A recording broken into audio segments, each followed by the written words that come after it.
Hello 姐姐 Hello，你好。 ，Hello，你叫咩名啊我叫 Budi， ？Budi 啊，係。你照顧咩人啊？而家香港呢度而家照顧爺爺91歲。91歲，係。佢出唔出街㗎？平時？好少出街，因為一定要出輪椅先。哦，佢會去邊啊？如果就係出街嗰啲就係睇醫生嗰啲得啦，冇去邊度嗰啲就係 OK 得啦。哦，咁啊，佢出街使唔使用尿片啊？一定要啊！你平時都要幫佢換尿片？係啊係啊。沖涼咧？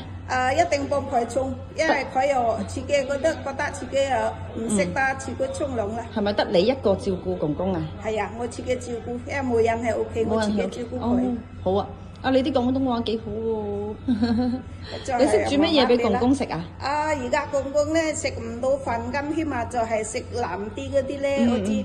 我知嗰個如果煲麵咧要腍嗰啲麵啊，或者煲粥咁嗰啲煲粥嗰啲咧，加埋一齊，我知豆腐啦、菜啦嗰啲嘢。咁就係嗰啲用煲雞湯啊，或者豬骨湯啊嗰啲煲粥，咁起碼有營養俾佢食，因為佢食唔到嗰啲藥，咁就係幫嗰啲身體好啲啦，唔會話好差咁啫嘛。明白。跟住如果菜腍啲咁煲埋一齊對粥嗰度，咁就好啲啦，有營養好啲咯，唔會話。咁而家煮簡單餸，如果煮得啲複雜少少嘅，你識唔識煮啊？即係如果其他僱主要煮其他菜，你識唔識啊？識啊，起碼就好似炆排骨啊，或者蒸排骨、炆雞啊、蒸雞啊魚嗰啲咧，煎下啊，茄汁炒下啦嗰啲嘢，跟住或者炆冬菇啊，炆嗰個就係蒸魚啦，嗰啲煎魚啊嗰啲嘢咯。OK， 好。咁照顧小朋友你試過未啊？之前？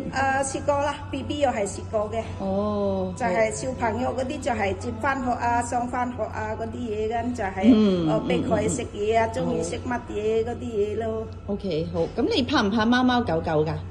如果狗我就咪驚，但係我唔想要即係。OK。如果貓都冇所謂嘅。哦，即係貓係 OK 嘅，狗狗唔 OK 啦。係啊。